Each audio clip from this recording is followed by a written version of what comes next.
Le thème que nous allons développer en ce jour, c'est Bible et sexualité. C'est un thème que le Seigneur a mis à mon cœur de véritablement enseigner. Et je peux vous assurer déjà par la grâce de Dieu que ce n'est pas l'unique fois que nous allons développer ce thème-là. Nous allons le développer autant que possible. Plusieurs fois et autant que possible. Je peux le développer toute l'année. C'est un thème que je peux développer toute l'année. Parce que quand je médite la parole de Dieu, quand j'étudie la parole de Dieu, Dieu ouvre mes yeux sur la réalité de ce sujet et l'urgence d'enseigner concernant sa volonté sur la question du sexe. À ce que je sache, c'est Dieu qui a créé le sexe. Ce n'est pas l'homme, ce n'est pas Satan, ce n'est même pas les prostituées qui ont créé ça. C'est Dieu qui a créé le sexe. Même ceux qui sont les experts du sexe, qui en ont fait leur métier, ils ont trouvé ça. Quand ils sont venus au monde, le sexe était déjà là. Ils ne sont pas les initiateurs, ils ne sont pas les créateurs ou les concepteurs. Il y a un propriétaire, il y a un concepteur, il y a un initiateur qui a créé le sexe. C'est pourquoi, comme la Bible dit, rendez à César ce qui est à César et à Dieu ce qui est à Dieu. Et cette conférence a pour objectif de rendre à Dieu ce qui lui appartient. Cette conférence a pour objectif de rendre au propriétaire véritable ce qui lui appartient. Parce qu'aujourd'hui, avec tout ce qui se passe autour de nous, on va voir au niveau dans la conférence, tout ce qui se passe autour de nous, on a l'impression que c'est Satan qui est le concepteur du sexe, que c'est sa chose et qu'il maîtrise la chose. Je vous dis que Satan ne maîtrise rien en matière de sexe. Je vous le dis. Je l'ai dit à une conférence. On avait eu à l'époque une conférence sur le même sujet à Williamsville. Et j'avais demandé à des personnes qui avaient une expérience dans le domaine de venir à la conférence pour écouter ce que le Seigneur a dit sur le sujet. Il y en a qui avaient pris cette injonction à la rigolade, qui avaient commencé à sourire en disant « Oh, qu'est-ce qu'on a à apprendre de la Bible sur le sujet? Nous, on maîtrise le sujet, nous, on est dedans matin, midi, soir, on est les experts de la chose. » Mais quand ils sont venus à la conférence et que la Bible, la parole de Dieu, le mode d'emploi, c'est un mode d'emploi. Le créateur, quand vous fabriquez, quand vous créez quelque chose, tout ce que les hommes fabriquent, en général, ils donnent un document qu'on appelle le mode d'emploi. Le fabricant donne un document qu'on appelle le mode d'emploi. C'est-à-dire, c'est le fabricant qui indique la façon d'utiliser ce qu'il a créé, ce qu'il a fabriqué. Celui qui fabrique est la personne la mieux indiquée pour dire comment utiliser ce qu'il a fabriqué. C'est pourquoi je dis que cette conférence a pour objectif de rendre à Dieu ce qui est à Dieu. C'est Dieu qui est mieux placé que quiconque pour dire ce que c'est que le sexe et ce qu'on doit faire du sexe. Ce n'est pas le diable. Donc si vous allez auprès de Satan pour avoir des informations sur le sexe, vous vous trompez de propriétaire. Il n'en est pas le propriétaire. Et c'est sûr que s'il n'est pas le propriétaire, il va vous donner des informations erronées. Parce qu'il n'est pas le créateur, il n'est pas le concepteur de la chose. Donc il va vous donner des informations fausses. Et ça va vous tromper, et ça va vous faire du mal, et ça va vous faire très mal. On verra ça tout à l'heure. Comment Satan est en train de détruire le monde avec quelque chose qu'il n'a pas créé, quelque chose qu'il n'a pas fabriqué. Il s'est arrogé le titre de propriétaire de la question du sexe et il est en train de séduire, de détruire et d'égarer l'humanité tout entière. C'est pourquoi Dieu nous indique, par son esprit, d'enseigner et de remettre chaque chose à sa place et de mettre les points sur les i pour que Satan, qu'on sache que Satan n'est pas le véritable propriétaire. Le véritable propriétaire il est vivant, il règne et il est puissant. Alléluia. Bible et sexualité. Mes amis, je vous le dis, le sexe rend fou. Le sexe rend fou toute la terre. Je vous dis qu'il y a même des décisions politiques qui sont des décisions motivées par le sexe. C'est le sexe qui a produit cette décision-là. C'est le sexe qui a obtenu cette décision. C'est le sexe qui a imposé cette décision. Il y a des décisions en entreprise qui sont prises sur la base du sexe. En réalité, comme on le voit dans beaucoup de villes du monde, dans le monde entier et dans beaucoup de villes du monde, le sexe est roi. Le sexe est roi. Et tout à l'heure, vous allez remarquer une chose. Dans beaucoup de villes du monde, il y a ce qu'on appelle un obélisque. Vous arrivez à Washington, en face de la Maison Blanche, il y a cette sorte de tour qui se lève dans le ciel, qui fait face à la Maison Blanche. On les appelle souvent obélisques. Mais en réalité, selon les recherches que nous avons eu à faire, dans plusieurs villes, en France par exemple, il y a ce qu'on appelle la Tour Eiffel, qui est aussi une autre forme d'obélisque. Ce sont des images, des symboles de ce qu'on appelle le phallus. Ça représente le phallus. Le phallus, c'est une autre façon d'appeler le sexe masculin ou le pénis.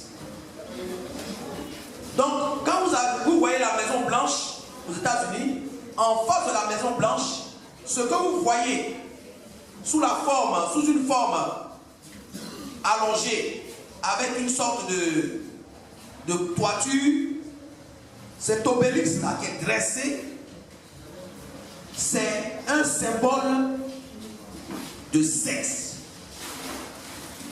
C'est un symbole de sexe. C'est le sexe qui est établi comme roi de la civilisation américaine. Et ce sont des ordres mystiques qui sont la plupart du temps à la base de l'érection, de l'établissement de ces monuments-là dans les villes, pour exprimer les divinités qui contrôlent ou qui coiffent la ville.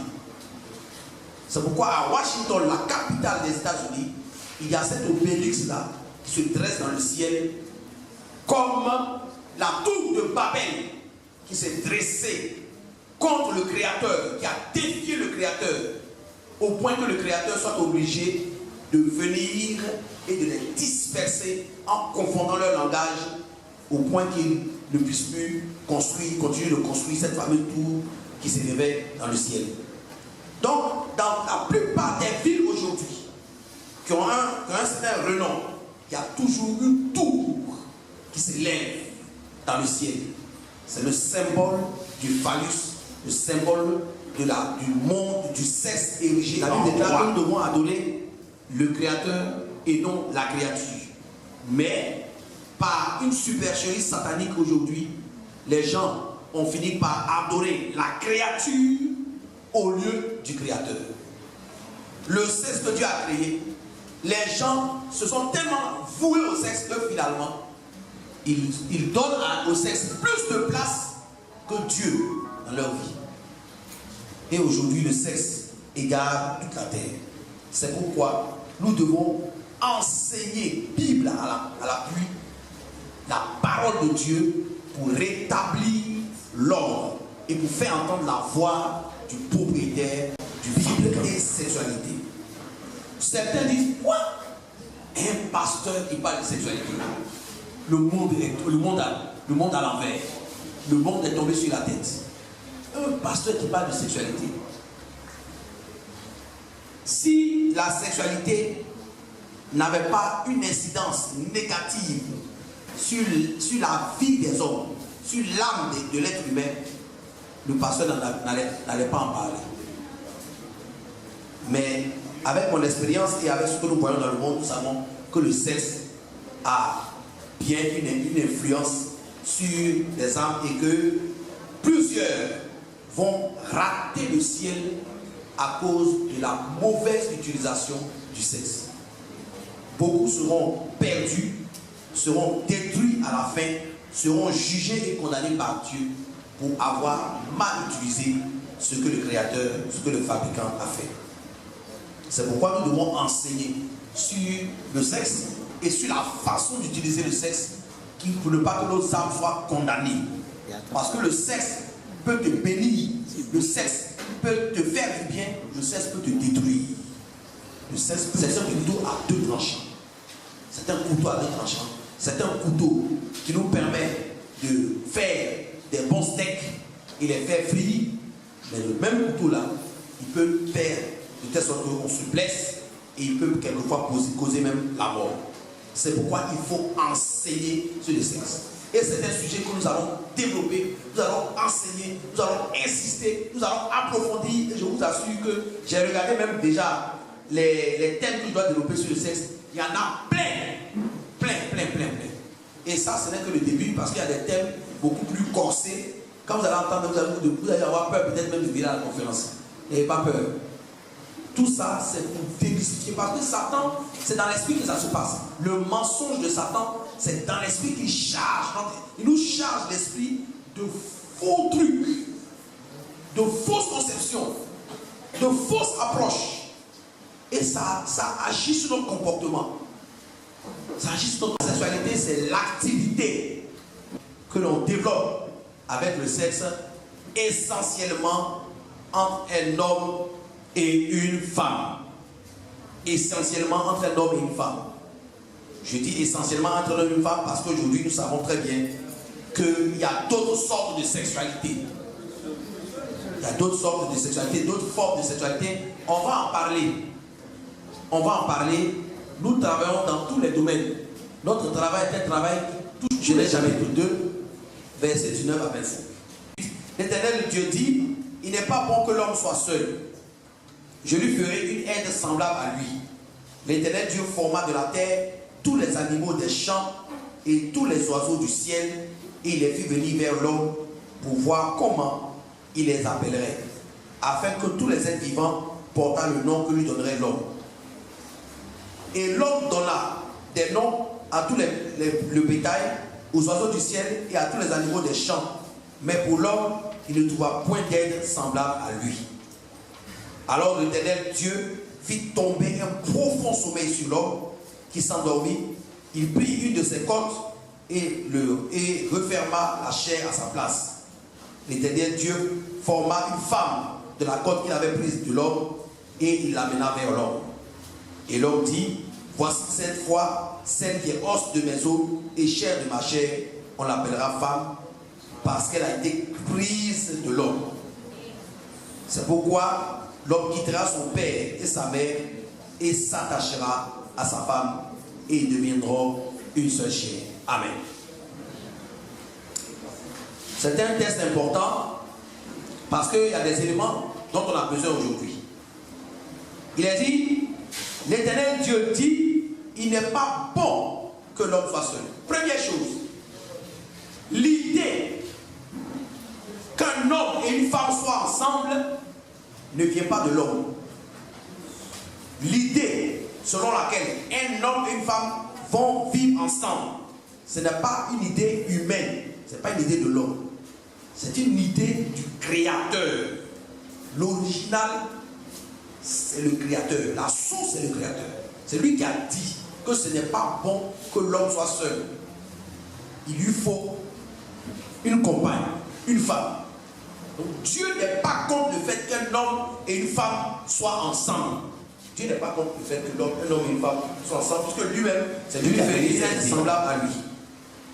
Alors, une aide semblable à lui, précise encore que la femme que Dieu attend voir un homme s'attend à ce qu'un homme est, n'est pas une aide autre que lui, mais bien une aide semblable à lui.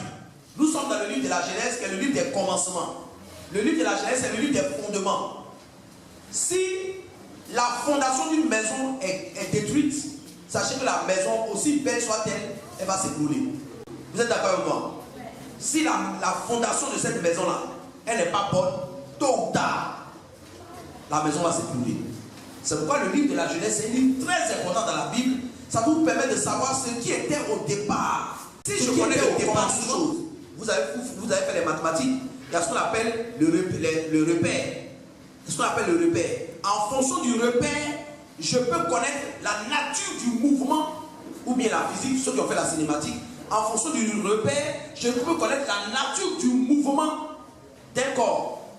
En fonction du repère. Le repère m'indique, grâce au repère, je peux savoir si le corps il y a une accélération, ou bien s'il y a une décélération, ou bien s'il y a un mouvement sinusoïdal, ou bien s'il y a un mouvement quelconque. Vous comprenez? Le repère permet de savoir la nature du mouvement. C'est pourquoi le livre de la Genèse, c'est un livre que j'aime beaucoup lire. Parce que quand vous lisez le livre de la Genèse, vous savez ce que Dieu a voulu au départ, ce qui était au départ, et en fonction de ça, vous pouvez apprécier la suite. Est-ce qu'on a bien évolué ou bien on a mal évolué? En fonction du livre du départ, en fonction de la du repère, je sais si mon évolution est bonne ou pas. Ici, il est dit, je lui ferai une aide semblable à lui. Claire, Dieu dit, la femme que l'homme doit avoir doit lui ressembler. Quelqu'un qui a une femme qui ne lui ressemble pas, c'est-à-dire qui ne lui correspond pas. Arrêtez, le mot ressembler, c'est dans le sens de correspondre ou d'adéquation. Quelque chose qui va ensemble avec lui. Au point que Adam, il a vu, il dit, voici celle-là. Elle est quoi? Elle est os de mes os et elle est chair de ma chair. Il y a une communication, il y a une ressemblance, il y a une adéquation. Mais un homme qui va avoir des relations sexuelles avec un cocotier, il n'y a pas d'adéquation du tout. Vous comprenez déjà que vous voyez que si vous voyez quelqu'un avoir des relations sexuelles avec un cocotier ou un cochon, vous savez très bien qu'on est dans le domaine de la déviation totale. On a quitté la volonté de départ de Dieu. Une aide semblable à lui, ce n'est pas un serpent. Parce qu'aujourd'hui, il y a des gens qui ont des serpents comme époux ou épouse. Oui, le monde est en train de se gâter sous nos yeux. Et le monde va se gâter de plus en plus. C'est ce que la Bible dit. Dans les derniers jours, les jours de la fin seront terribles. Les gens vont s'éloigner de Dieu. Alors que nous, on parle d'évolution, on se rend compte qu'on évolue technologiquement parlant, mais sur le plan moral, on est dégradé de plus en plus, au point que les hommes trouvent satisfaction avec des chiens, avec des serpents, avec des cocotiers, avec des... Un homme est là et puis il est fan même du python. Vous comprenez? Un être humain est là et puis il voit le serpent, il est fan, qu'elle est trop belle. Et il décide d'être son mari. Vous comprenez, non? Il est technologiquement évolué, mais moralement il est dégradé. Il est tombé très bas, au point de devenir le conjoint d'un animal. Vous comprenez? C'est la situation dans laquelle nous sommes aujourd'hui. Il n'est pas bon. Et je vais vous dire une chose. Le sexe, c'est un indicateur. En fonction, vous savez, il y a la température, hein, le thermomètre. Vous êtes à 37 degrés, on considère que votre température, ça va. Vous êtes à 38 degrés, on dit attention, il y a un début de fièvre. Comprenez? C'est un indicateur. Le sexe aussi dans le monde, la façon dont le comportement sexuel que les gens ont, en fonction de ça, vous savez, s'ils sont proches de Dieu ou s'ils sont loin de Dieu. Quand l'homme est proche de Dieu, il a un comportement sexuel qui correspond à quelqu'un qui est proche de Dieu. Quand l'homme est loin de Dieu aussi, il a un comportement sexuel qui correspond à quelqu'un qui est loin de Dieu. Je vous ai donné l'exemple de quelqu'un qui est fan d'un python. Au point de faire de ce python-là sa femme et lui donner même son héritage en faisant des papiers. Pour dire, désormais si je meurs, voici mon héritier. Vous comprenez, non? Quand vous voyez ça, ça veut dire quoi? Le gars est loué. L'éternel Dieu forma de la terre tous les animaux des champs et tous les oiseaux du ciel. Il les fait venir vers l'homme pour voir comment il les appellerait, afin que tous les êtres vivants portant le nom que lui donnerait l'homme.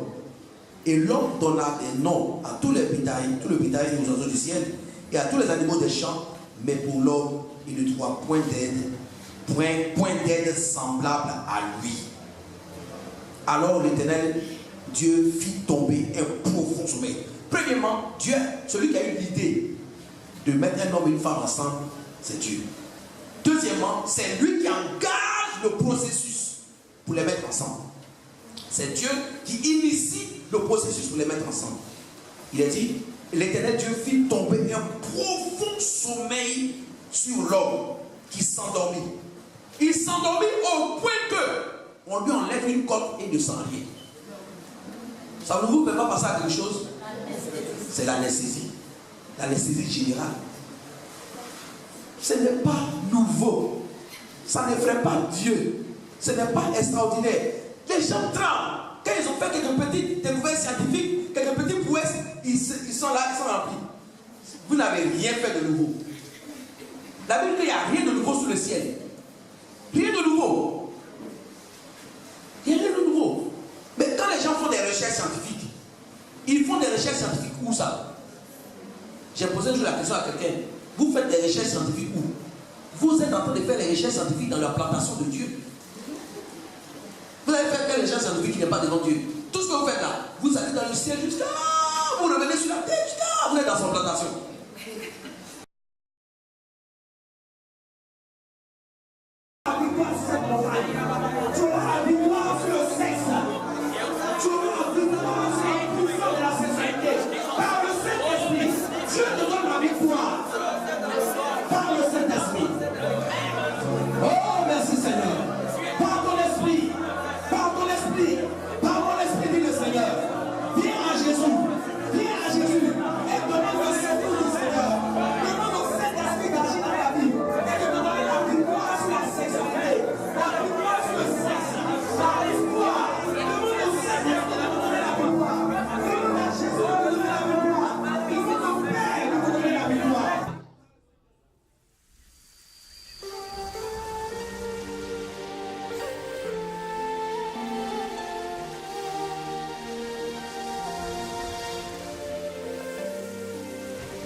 Voici l'agneau de Dieu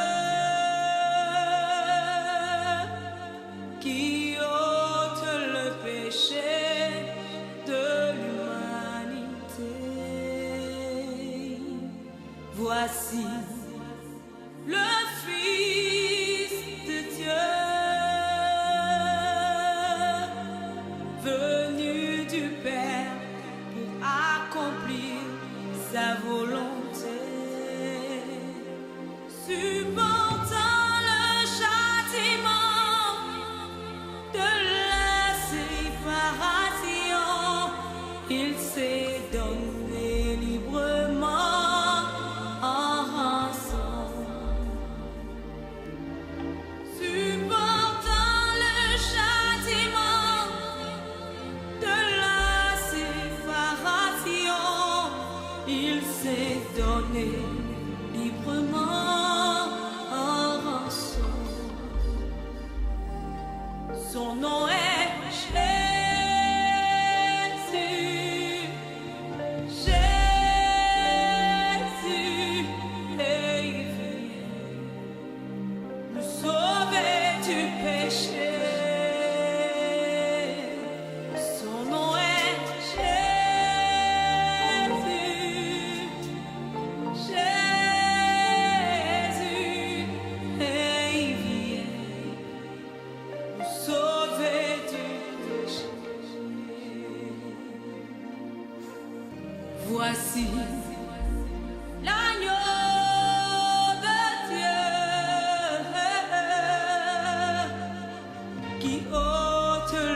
péchés de l'humanité.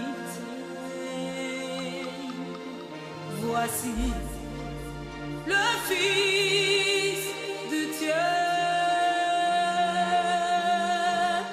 venu du Père pour accomplir sa volonté.